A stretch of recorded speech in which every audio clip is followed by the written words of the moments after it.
You got Setlist number 6.1. We got Jay Burnz here now. He's gonna be talking about hip hop and probably ICP. He likes the Wu-Tang Clan. No. Okay, this is true though. This is all true. Yes. Brooklyn, how's it going? It's going good.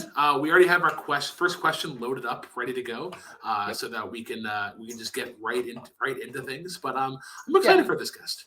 Yeah. Well, let's bring him in, Mr. Jay Burnz. How's it going, buddy? Hi guys, how are y'all? So far so good. With it being a special day today, Brooklyn, I'm taking over. So Okay, fine. Okay.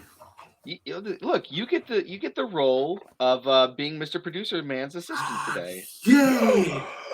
So we're gonna send you to the back.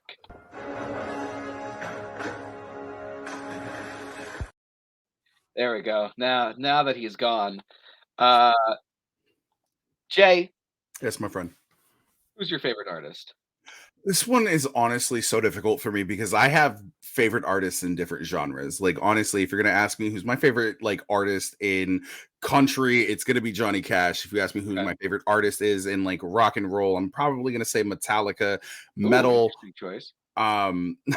metal. I'm gonna go with Jack Black just for the song "The Metal." Excellent choice. Yeah. So, side plot. You got to know. I'm sorry. You got to know when to stack them, know when to cheese them, know when to toast the buns, know when they're done. You need your ketchup and your mayo, and don't forget the mustard. There'll be time enough for eating when the bacon's done. So yeah, we're gonna do the stack list because it's me and I like to change shows a lot. We're gonna be talking all things sandwiches because food, movies, then music. Food is supreme. We need food to survive. So let's bring on our actual guest, Chef Jay Burnz. Chef, welcome to the line. Thank you, Chef. I'm still it goes food, movies, then music on a show about music, and it's not even the math ain't mathing for me. There's a very old meme that you need to know. You have to be before multiplex and early jokes to appreciate. Maybe we'll gather up the screenshots at some point. Yes. Oh, it's fucking old. So with that, I'm gonna hop backstage. I'm gonna smoke a cigar still wrapped in a wrapper with Mr. Producer Man. Go prep the onions. We need onions for today's service. Yes, chef. Okay. First off, question number one. The question that I usually ask everybody, but I just figured it'd be formal enough to do it now. Best type of sandwich. I'm gonna go around here real fast and do something that most chefs do, but you never see. The best type of sandwich, legitimately, we've had this conversation before. The best type of sandwich is a banh mi. An argument can be made for a burrito, but a burrito is more of a wrap. But is a wrap a sandwich? There are arguments that can be had here. But I think that banh mi is the epitome of everything it is that you need. From the pate that's spread on the bread, even if you toast the bread just a little bit, but the cilantro, the pickled carrots, the pickled radish, you have to toast the bread. I know a lot of places that don't toast the bread, and they're still fire. Banh mi's, though. Yeah, banh mi's are fucking unreal. I love the pickled slaw aspect of it, whether it is carrots or radish or something. It's one of the most versatile in terms of you can do the pate, you can do tofu. I've seen it done with pork, and basically that's what pulled pork sandwiches are. They're just versions of banh mi's. But yeah, fantastic choice for a sandwich, and it's surprisingly refreshing, given that it is a sandwich and you are eating two pieces of bread. But we'll get right into the next question. More specifically, your favorite fried chicken sandwich. So it's gonna seem weird, bro. There's this place around me named Dickie's Barbecue Pit. You know what they do? They make a Nashville fried chicken hot sandwich. A Nashville fucking hot fried chicken sandwich, and it is just everything you need it to be. It's got the brown sugar, it's got the oil, it's got the spice, and it's a perfectly deep fried chicken. Yeah. I don't like that sound. We broke Brooklyn. We broke Brooklyn. You had to come in and you're like, whoa. Man's hit us with the Homer Simpson. Oh. But no, like honestly, it's my favorite. If I had to go with something that's a little bit more like not necessarily regional, you can taste the hatred in Chick-fil-A, so that's never going to be the answer. But Popeyes can't make a fucking biscuit to save their life because that shit is dry as fuck and will choke you to death. But they make a hell of a spicy fried chicken sandwich. But anything that gives me a Nashville hot fried chicken sandwich, deep fried chicken sandwich, I am here for it. Yeah, Nashville hot fried chickens are fucking unreal. We actually had a Popeyes open like 2 hours away in the neighboring province, so we got to have my feed of Popeyes. Yes, again. Their nuggets are also fucking unreal. My follow-up question for your Nashville hot chicken sandwich, was it on an actual like sandwich bun, or was it in the more traditional sense where it was just on a piece of white bread? No, it was slapped between two pieces of like garlic buttered toast. Oh, fucking right. Okay. Honestly, I'm not a big fan of garlic, but you give me a sandwich with like a mayo or an aioli, a little bit of Dijon, like a spicy Dijon, and a shitload of pickles, and the chicken. I'm here for it, bro. I am here all day. Yeah, you mentioned like the brown sugar that they added into the oil, whatever. I feel like the hot mustard and that sugar would just work so well, and then give it like the already like starchy nature of the chicken. In the immortal words of Andrew Barr. Okay. All right. Next question. As chefs, we like to make up shit in the middle of the night.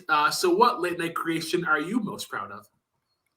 So I have a couple, and this is like the hardest question because when you guys told me earlier tonight, I didn't actually have the questions that we were going forth with for either one of these versions, but off the top, I do have a couple legitimately. And it was after smoking a bowl of resin because I'm broke because I'm a chef. It was cheddar kettle chips and rainbow sherbet. The sweet and salty combination between the two of these is like getting a good salty cheese and some fruit what without having to break the bank. It's one of my favorite fucking things. I'll still do it even though I don't partake as much as I used to. I also have, if it depends on my level of intoxication from anything, whether or not I've smoked or whether or not I've drank, but I will make stuffed burgers. Because stuffed burgers are just so much fun for me. I'll take a little ham, I'll take a little Swiss, I'll put it in between two pieces of fucking two patties, if you will. Like a cordon bleu burger. Exactly. Yeah, exactly. Yeah, late night creations are pretty fucking awesome. I think my favorite one was putting hot sauce on a sour cream glazed donut, like a blueberry hot sauce, and it hit great because like the spice just mellowed out the sugar perfectly well. But it's amazing what sleep deprivation can do in terms of food creativity. Sriracha on vanilla ice cream. Yeah. Sriracha on vanilla ice cream. Try it, even if you're like, that's the weirdest thing I think I've ever fucking heard. Try it. Your life will be changed. I know restaurants that charge $30 for 2 scoops of vanilla ice cream and a heap of sriracha. Now, Jay, we here at the Setlist, we tend to pride ourselves in food journalism that is transparent and relevant to today's cultural trends. Having said that, though, does bacon really matter, my guy? Okay, so this one might turn into a debate because it depends. Depends on if it's a club sandwich. Depends on if it's a BLT. If you try to sell me a BLT and it is missing the B, that's a load of total bullshit. That's a LT of bullshit right there. I need the bacon on it. Do I need the bacon on like a cheeseburger? No. The cheeseburger, the seasoning on the burger itself, the cheese should be able to speak for itself. If you need an additive like that, and like a lot of us grew up and a lot of us were like relatively younger when the whole bacon craze came out. And I think that bacon craze kind of killed my drive, at least, for adding bacon to everything, because they made bacon sodas, they made bacon lip balms, they made bacon everything. It's a rare thing for me to make like a BLT, but when I make a BLT, I need fresh tomato, I need good bacon, and I need like the world's best lettuce. But I don't think that it deserves to be on everything. No. A bacon on a pulled pork sandwich, I think, is pretty counterproductive. Bacon on brisket would also be another one. And just like brisket is already beautiful enough on its own, and if you treat it properly, and it should almost be mimicking the bacon in a sense in terms of a cure. Also, bacon is savory as hell. Even if you like applewood smoke that shit, even if you like throw brown sugar onto it, it's still. Yeah, no, I was gonna say my favorite thing to add to a bacon, like for a bacon though, is to cook bacon in a pan. And then toast your bread in that pan so it gets all the bacon fat. Yeah. And then throw peanut butter on it, and just a peanut butter bacon sandwich, and it's the fucking best of both worlds. A little sweet, savory. But yeah, I would throw a banana in the middle of that. I'm not gonna lie, just to cut a little bit of that fucking Mr. Producer Man. There is about. no time for puns. April Fool's Day is only for pranks, not for dad jokes. So. On to the next question, number 5. What's a topping you'll pretend to be allergic to in order to avoid it? Sauerkraut. Really? Sauerkraut. Really? Nothing wrong with sauerkraut. I am not a fan of sauerkraut. I didn't care for it when it was called freedom cabbage when I was a young man in 1940. It's just if we're talking in like, I don't eat Reubens either, so I'm not gonna grill a piece of rye with some mayonnaise. No, I'm sorry, bro. All 3 what gifts? No, you can't. So Reuben is pretty well a smoked meat sandwich, and if you don't eat Reubens, you don't like. What?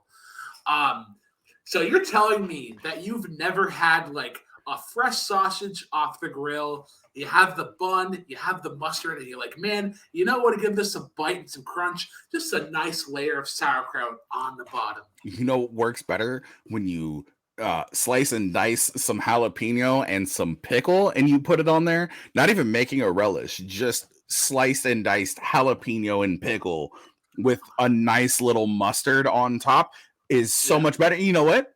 Even a thin layer of mayonnaise on the bun itself. What the hell is this, bro? I will agree that mayo toasts pretty nicely compared to like butter and margarine. Mr. Burnz, Andrew Barr from Diabetics Monthly. I'm sorry, that question's too sweet. I can't understand you. I have to ask. Do you have any German heritage in you? Surprisingly, I don't. Okay, well, which is fine because my DNA consists of winners of world wars. Okay, winners of world wars. Now, Jay, there's been one thing that I've been kind of wondering this whole time, and it's kind of the reason why this is taking so long. Yeah. Where's the lamb sauce? Jay, where's the lamb sauce? Where's the lamb sauce? Man? It's still being made, chef. It's still being made, but that's why you said. I know we sent Mr. Producer Man and Bar out to help with it, but it's still being made, and you can't blame. Where's the lamb sauce? Happy April Fool's Day, everybody. Drive safely.